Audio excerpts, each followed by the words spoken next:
Quando eu descobri que a tristeza ela estava passando de 15 dias, eu comecei a entender que não era mais uma coisa normal, certo? Então eu comecei a ver que ali estava ficando meio perigoso. Não queria tomar banho, não queria comer, não queria fazer a barba. Faz tempo isso, pastor?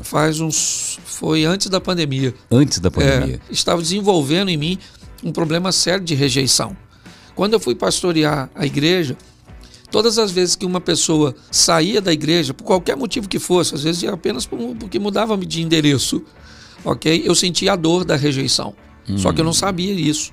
Eu não reconhecia isso. Eu só reconheci isso porque uma profissional, né, da saúde emocional, ela me mostrou. Quando eu contei para ela a história, ela entendeu que todas as vezes que alguém saía da igreja, eu startava aquele comportamento de rejeição. Acabei enfrentando uma depressão, ok? Não, mas não é possível. Sério, eu enfrentei uma depressão forte e aí a barba acabou aparecendo. Não queria tomar banho, não queria comer, não queria fazer a barba. Faz tempo isso, pastor? Foi antes da pandemia. Antes da pandemia. Então, e só que aí quando a barba cresceu, a minha esposa falou: Cláudio, eu achei que a barba tá combinando com o cabelo.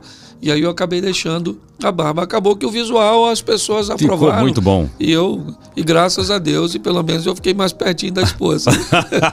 Visual ficou muito bom. O pastor tá bonito. Ficou bonito assim. Obrigado, Acertou em cheio. Obrigado. Quando começou a dar aquela afundada? Quando eu descobri que a tristeza ela estava passando de 15 dias, eu comecei a entender que não era mais uma coisa normal, certo? Então eu comecei a ver que ali estava ficando meio perigoso. Eu sempre fui muito transparente no altar da minha igreja. Sim.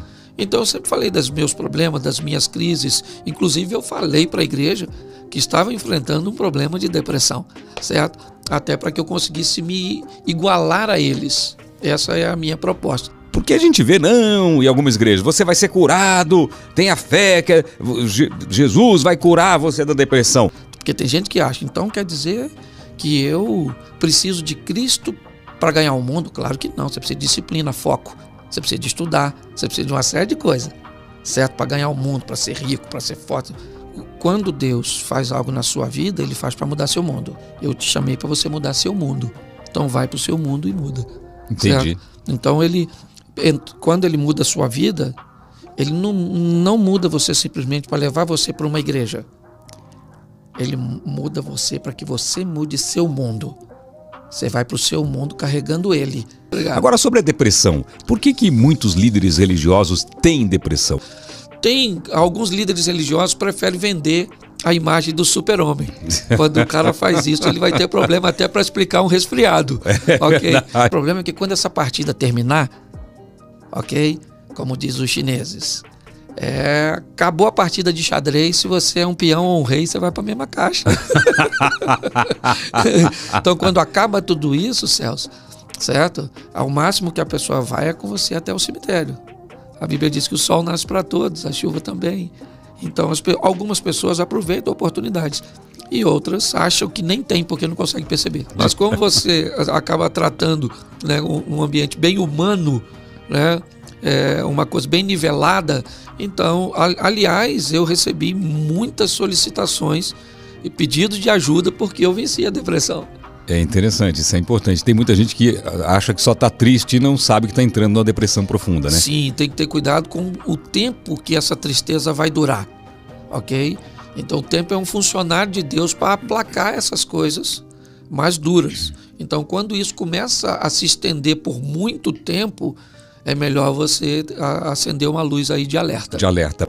Quando pega um líder religioso, eu fico imaginando que certamente já ficou de joelho muitas vezes pedindo para Deus para ser curado e para tirar aquela coisa ruim dentro de você. Você chegou nesse ponto, não chegou, pastor? Só que eu sempre fui muito transparente com tudo que eu vivi, e até mesmo comigo. Mas você é livre para questionar, não tem problema. Você pode questionar. Você já questionou Deus? Eu já. Porque tem algumas coisas que às vezes confusas pra gente entender. Você pede sabedoria. Certo? Sim, você tem que... Pastor, mas é mais ou menos como motorista de ônibus, Celso. Certo? A função dele é só dirigir. Tem ponto que ele para, tem gente que sobe, tem ponto que ele para, tem gente que desce. Ele não pode se envolver demais com os passageiros, porque o nome já diz, eles são passageiros. Ok? Como diz um ditado africano, na luta entre os elefantes, quem se lasca é a grama.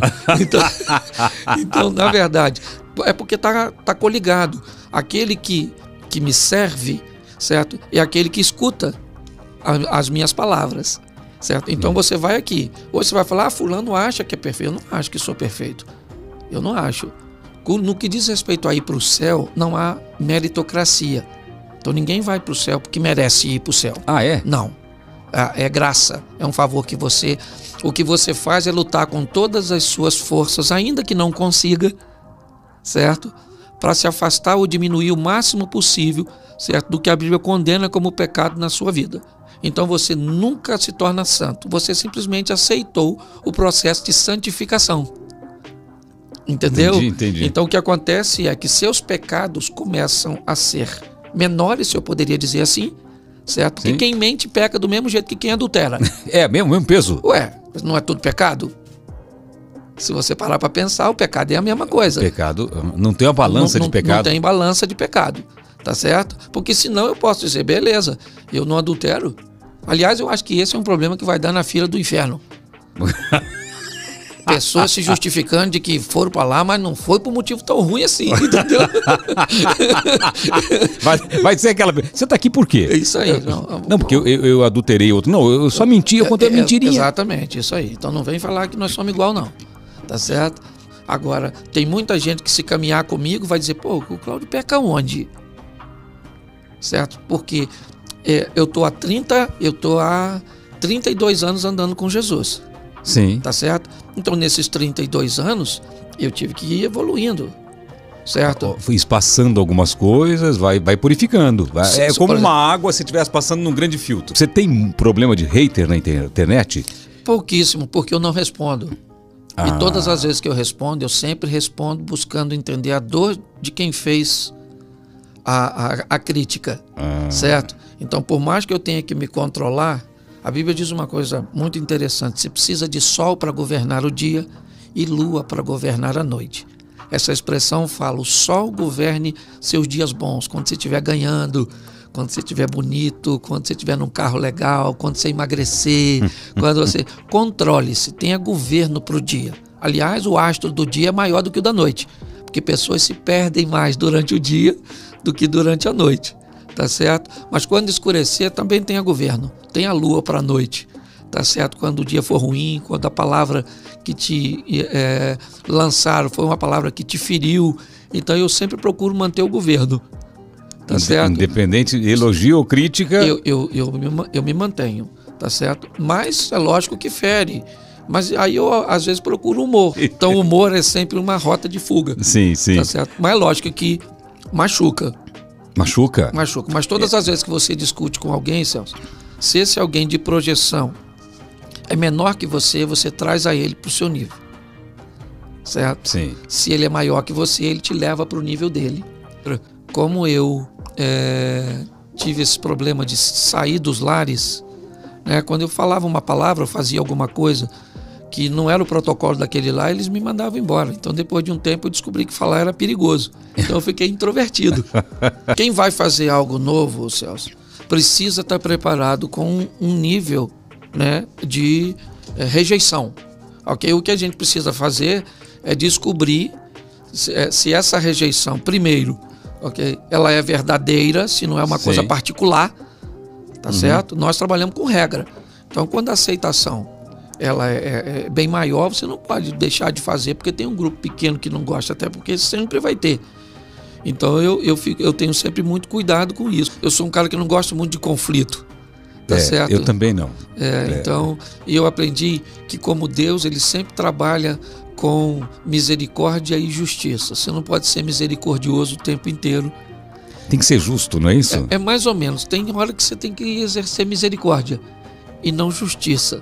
Se você exerce justiça o tempo inteiro, você fica uma pessoa... muito fria. Se você acaba exercendo misericórdia o tempo inteiro, você fica meio que fraco, né? Pelo menos assim, que Sim. as pessoas vão te meio leviando. Sim, como se fosse um grande ingênuo, abusando de você. É igual casamento. Seu casamento, você alterna felicidade e razão. O dia que você quer ser feliz, abra a mão da razão. O dia que você quiser ter razão, abra a mão da felicidade. Ser um pouco surdo também resolve, não? Então, mas o dia da surdez é o dia da felicidade.